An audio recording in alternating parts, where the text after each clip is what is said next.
تستمعون الآن للجزء الأول من حلقة محافظة ريمة. محافظة ريمة إحدى المحافظات اليمنية التي تتميز بطبيعة وعرة وجبال شاهقة في الارتفاع. من أهم مدنها الجبين، وهي عاصمة المحافظة، وتعد الزراعة سمة بارزة في هذه المحافظة. فمن أبرز الأنشطة الزراعية التي يمارسها أهالي هذه المحافظة الجميلة زراعة الخضروات والفواكه والحبوب والبن، كما تشتهر أيضاً بإنتاج العسل. كما يتميز مناخ ريمة بالبرودة في فصل الشتاء والاعتدال في فصل الصيف، ما يجعلها قبلة لعشاق الطبيعة والجمال. وتعتبر ريمة أحد المسارح التاريخية الهامة التي دارت فيها أحداث تاريخية منذ فترة ما قبل الإسلام. كما أشار المؤرخون بأن تاريخ ريمة يعود إلى القرن الثالث قبل الميلاد. ويعتقد الهمداني أن أول موطن للإنسان اليمني كان في هذه المنطقة، حيث موقع شجبان، وإليه ينسب يشجب بن يعرب بن قحطان. ولقد تغنى بجمال ريمة وجبالها وحصونها ومناطقها الأثرية التاريخية العديد من المؤرخين، وما زالت تفاجئ زوارها وتستقبلهم بهيئة لوحة فنية بديعة الجمال، مزدانة بتشابك الجبال المكسوة بالخضرة والمدرجات الجميلة الرائعة، لتدعو زوارها إلى الصعود لمعانقة السحاب، لتحمل مدرجاتها أشجاراً كثيرة مملوءة بالخير الوفير من الثمار والحبوب. تتناغم الطبيعة في ريمة مع موسيقى الطيور كهديل البلابل وزقزقة العصافير وخرير الينابيع الدافئة ودعابة النسيم العليل. وتكتمل اللوحة الفنية البديعة عند مشاهدة ما تنفرد به هذه المدينة الرائعة. أما عن قرى ريمة الجميلة فتجدها متناثرة على قمم الجبال على الطابع التقليدي للبيئة اليمنية، وبما تتميز به البيوت القديمة التي تشهد بأصالة الإنسان اليمني البسيط والمتجانسة مع الطبيعة الخلابة، لتكتمل اللوحة الفنية الجميلة في مشهد رباني بديع. وريمة أو ريم أو ريمة، كل هذا يصل بنا إلى جمال هذه المنطقة وجمال قلوب أبنائها. كما تشتهر نساء تلك المحافظة بالجمال والعفة والكرم النبيل، لذا نسمي تلك المنطقة ريمة، لأنها جمعت كل الجمال الرباني ولها معان كثيرة. ولقد كانت هذه المنطقة محببة لدى الأجداد منذ القدم، ومن حب الجد يشجب لهذه المنطقة مات ودفن فيها، فسميت تلك البلاد باسمه، وما زال أهل تلك المناطق يعرفون عن اسمها هذا ولماذا سميت به. وتشير النقوش التي عثر عليها في جبل الدومر بأن ريمة واحدة من دويلات الدولة القتبانية، فهي تعتبر ضمن المحافظات اليمنية العريقة، فموقعها الجغرافي جعل منها أحد أهم المواقع، فهي تتوسط مملكتي سبا وريدان قبل اتحادهم، فكان الطرفين يطمع بضمها إلى مملكته لجمالها ولكثرة الخضرة بها ووفرة خيراتها ولموقعها الاستراتيجي الهام. يوجد في ريمة معابد قديمة، ومنها ما أصبح مسجد، ومنها جامع الأعور الذي يقع في بني الضبيبي، والذي وجد فيه نقش يذكر فيه غوث الله. ولقد تم كتابة المصحف كاملاً في أخشاب ذلك المسجد، ويعتبر هذا المسجد من ضمن أقدم المساجد في اليمن وفي ريمة تحديداً.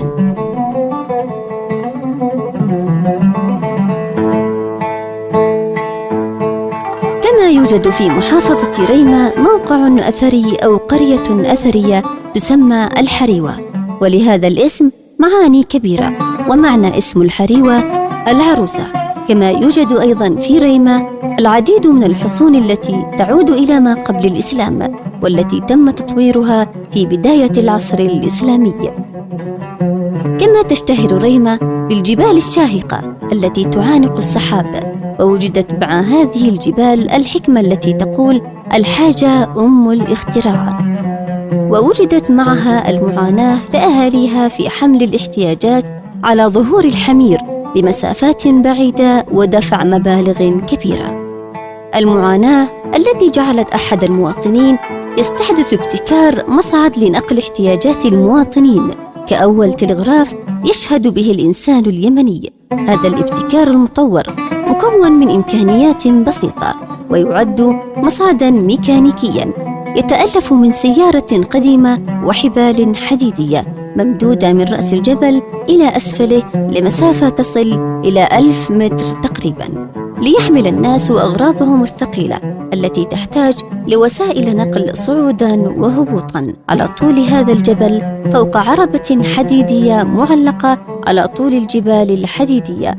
يبدو المنظر من على المصعد سحراً من الطبيعة وتحليقاً في الهواء الطلق بإمكانيات بسيطة، وهذا يدل على إبداع وابتكار متميز لأهالي هذه المحافظة الجميلة.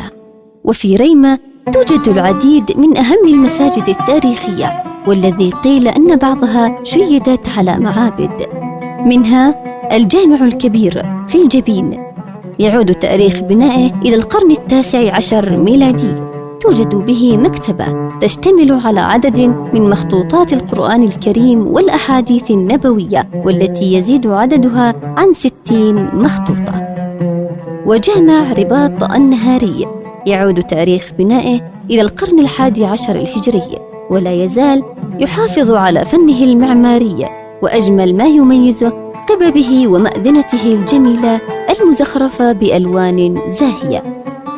مسجد الأعور في قرية الأعور بني الضبيبي، ويرجع تاريخ بنائه إلى القرن 11 الهجري، وبجانبه بركة مبنية بجدران جميلة ومهذبة، سقفه خشبي مزدان بزخارف نباتية منحوتة ومرسومة بعدة ألوان مطعمة بماء الذهب، وفي سقفه إطار خشبي يحمل كتابات قرآنية منحوتة بالخط البارز ومكتوبة بالخط الكوفي، كما يضم مكتبة يوجد بها مخطوطات قديمة للقرآن الكريم.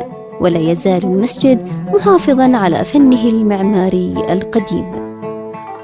جامع جبل ظلملم في كسمة في حصن ظلملم المبني بأحجار قديمة كبيرة الحجم، وسقفه المزين بنقوش جميلة رائعة. جامع الضلاع يقع في مركز مديرية السلفية، يعود تاريخ بنائه إلى القرن 8 الهجري. مسجد رباط الدومر والذي يقع في مركز مديرية السلفية، يرجع تاريخ بنائه إلى القرن 11 الهجري. جامع القزعة بمديرية بلاد الطعام، ويعود بناؤه إلى القرن 10 الهجري، مشيد بأحجار الحبش، وسقفه من الخشب العتيق ولا يزال قائماً. جامع قرية المرواح بمديرية بلاد الطعام، يعود بناؤه إلى القرن 11 الهجري، وفيه غرفة تستخدم لتحفيظ القرآن الكريم وعلومه، وبركتان إحداهما للوضوء والأخرى للشرب، ولا يزال محافظاً على بنائه القديم. كنت معكم من الإعداد والتقديم هيام الكحيلي، ومن الهندسة الصوتية محمد الحاجري. دمتم في رعاية الله. انتظرونا في الجزء الثاني من حلقة محافظة ريمة.